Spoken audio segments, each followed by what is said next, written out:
Ustadz, bagaimana bacaan amin yang benar? Apakah alifnya yang panjang atau mimnya yang panjang?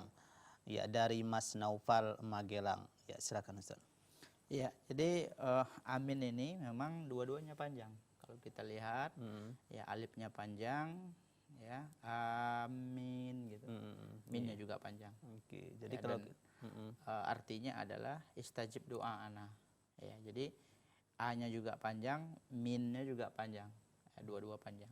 Wallahu alam. ya, jadi kalau dibacakan pendek ini artinya tentunya lain Ustadz ya. Ya. Oke. Kalau dibaca pendek amin itu lain artinya. Lain artinya. Ya, Oke. karena amin ini artinya dia adalah isim fi'il amr.